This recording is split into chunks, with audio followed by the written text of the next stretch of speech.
dann kommt es eben gleich halt aber vor, dass es auch das Thema Lehrabbruch ein Thema wird. Meistens ja eher vom Lehrbetrieb, der das initiiert, je nachdem auch von den Lernenden. Was sind da deine Erfahrungen? Was kannst du dazu sagen? Was ist vor allem wichtig zu beachten, wenn es das Thema wird? Und wie können die Eltern dort mithelfen oder wo können sie sich anwenden? In der Regel kommt es nicht einfach so zu einer Lehrvertragsauflösung. Das kündigt sich an, das fängt schon relativ früh an. Dass beispielsweise Rückmeldungen seitens Lehrbetrieb gibt, teilweise auch schriftliche Rückmeldungen über eine Arbeits- und Lernsituation beispielsweise. Dort hat man Gelegenheit, bei den Verhaltenskriterien Rückmeldungen zu geben. Oder ganz bewusst durch ein Personalgespräch, wie wir es auch kennen, wo dann die Situation ist, wir vereinbaren miteinander Massnahmen und Ziele, dass das bis dann und dann erreicht muss werden. Und wenn nicht, hocken wir nochmal zusammen. Und wenn all das wie nicht funktioniert oder nicht gefruchtet hat, dann ist irgendwann der Lehrvertrag, wo er in Frage gestellt wird. Das kann auch sein, dass seitens Schule nicht reicht. Es kann sein, dass ganz die anderen Themen dazukommen, die zur Sprache kommen, die wir miteinander anschauen müssen und dazu führen, dass man miteinander eine Vereinbarung abschließt. Wichtig ist, dass das immer schriftlich vorhanden ist. Ja. Gerade bei den jungen Leuten sowieso, noch wenn sie minderjährig sind, dass die Eltern allenfalls bei so Gesprächen dabei sind, empfehlen das sehr. Dass die Eltern relativ früh ins Boot geholt werden, auch seitens Lehrbetrieb. Oder auch, dass sich die Lernenden, wenn sie minderjährig sind, wobei auch sagen, sie dürfen 18, 19 sein, die Eltern halt auch mit einbeziehen und von Anfang an offen kommunizieren. Dort muss man sich einfach bewusst sein, es ist relativ schwierig, manchmal an Mami und dem Papi zu sagen, es läuft nicht gut. Ja. Oder ich habe jetzt einen Rüffel bekommen. Die jungen Leute sagen immer einen ZS, ich habe einen ZS bekommen, so darf es nicht weitergehen. Das ist relativ schwierig, es braucht Mut. Da kann ich den Eltern einfach empfehlen, im Gespräch zu bleiben. Und den Lehrbetrieben kann ich mitgeben, bevor es überhaupt zu einem Konflikt kommt, die Eltern einzuladen. Am besten über die Lehrvertragsunterschrift gerade vor Ort, persönlich sich kennenlernen. Vielleicht hat man auch noch einen Tag der offenen Tür, wo man die Eltern mit einbeziehen kann, dass der Austausch wie stattfindet. Also, damit wollte ich nicht sagen, dass man sich wöchentlich anruft und über den neuesten Stand informiert. Das ist schon nicht die Idee. Aber es geht mehr darum, dass Beziehungspflege eigentlich schon von Anfang an gelebt und gepflegt wird und mit einem positiv anfängt und nicht erst im Konflikt anfängt. Und dann getraut man sich auch eher mal am Telefon zu sagen, das läuft nicht so. Oder es kann nicht so weiterlaufen, wir müssen hier handeln. Jetzt, du hast ja die Erfahrung, ich weiss es, dass halt oftmals, wenn es dann zur Lehrvertragsauflösung kommt, dass sich die Leute eher Sport melden. Das ist immer so bei uns. Ja. Also wir sind so am Schluss. Was würdest du für eine Empfehlung abgeben? Also wenn macht es Sinn, sich zu melden? Oder was gibt es wirklich zu beachten, bevor man dann so eine Vertragsauflösung unterschreiben würde? Grundsätzlich würde ich empfehlen, von Anfang an, wenn sich der erste Moment abzeichnet, wo man muss sagen, irgendetwas stimmt in dieser Lehre nicht, würde ich wirklich den Lernenden empfehlen, sich bei uns zu melden.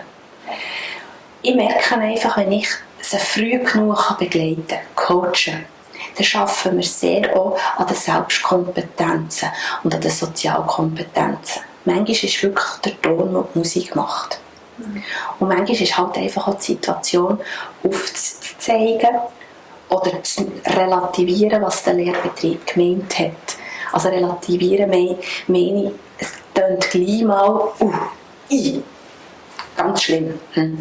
Und dort muss man manchmal das nochmal miteinander anschauen. Vielleicht gibt es noch etwas Schriftliches und dann kann man es miteinander zusammenlesen. Und wenn man wie merkt, hey, der Lernende versteht das und wir vom Verband verstehen das, dann spätestens dann sagen wir vom Verband, und weisst was, jetzt brauchst du ein klärendes Gespräch. Stell diese Fragen. Stell sie direkt. Bedeutet das jetzt das? Oder ist es allenfalls wirklich eine Fehlinterpretation? Je früher wir dabei sind, desto früher können wir begleiten und können Empfehlungen geben. Bis über wir bieten auch an, mit den Lehrbetrieben zu reden. Aber natürlich nur, wenn das der Lernende will und wünscht und uns auch erlaubt. Und sonst sind wir natürlich immer beim Lernenden und den Lernenden beraten und nicht den Lehrbetrieb. Wenn es zur Lehrvertragsauflösung kommt, dann sind ja Fragen wie, okay, kann ich jetzt noch in der Schule bleiben? Was passiert? Wie gehe ich weiter vor? Wie sieht das aus?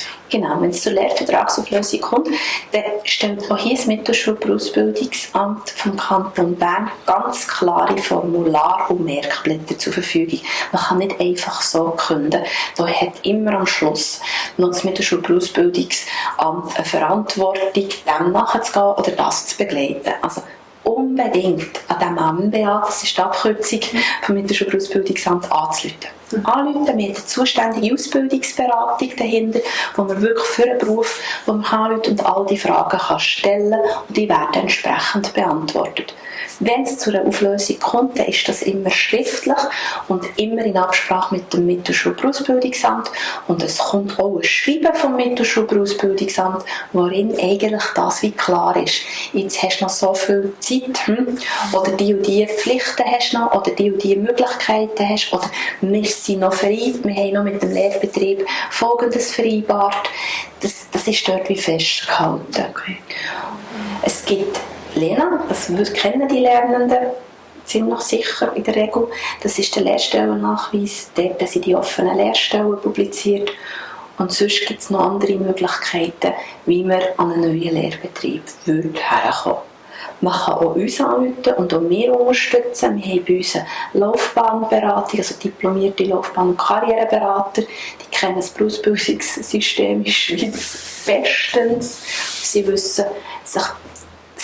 wissen Bescheid, wie man sich bewirbt, sie wissen Bescheid, was so in einem CV muss sein und sie wissen auch, dass man vielleicht nicht gerade im Motivationsschreiben als erstes erwähnt, wir wurden gekündigt oder mir wurde der Vertrag aufgelöst. Das wissen sie und entsprechend auch beraten und schauen die Unterlagen an. Ja, dass man es so ein bisschen verpacken kann, dass es eine gute Chance hat, wieder eine Stelle zu bekommen. Unbedingt. Also es geht nicht darum zu lügen. Das ist ganz, ganz wichtig. Das sagen wir den Lernenden immer. Es geht nicht darum zu lügen, aber es geht darum, dass der Einstieg zu einer neuen Lehrstelle nicht gleich von Anfang an mit totalen Barrieren überstellt ist, sondern dass es dort möglichst positiv anfangen kann. Und es gibt Sachen, das muss man nicht schon im Schreiben erwähnen. Das kommt dann schon, die Frage. Aber dir im Lebenslauf, ihr seid jetzt hier 2 Jahre bei diesem Lehrbetrieb. Das kommt dann schon, die Frage. Und auch dort gebe ich den Lernenden relativ rasch oder mache ich den Lernenden Mut, wenn das Angst macht, die Frage, dann würde ich unbedingt zu unseren diplomierten Laufbahn-Karriereberatern kommen, weil die trainieren das. Das hat ganz viel mit Selbstmarketing zu tun. Es klingt jetzt so nach Werbung, aber es hat mit dem Auftritt zu tun, es hat mit der Selbstkompetenz zu tun. Und Fragen wie, was sind deine Schwächen, das fällt uns nicht einfach. Und bei den Lernenden kann man das wirklich begleiten. Man kann es trainieren, indem man es immer wieder durchspielt. Und es geht uns nicht darum, dass sie jemand anderes sind. Das ist ganz, ganz wichtig, sie sollen sich selber bleiben.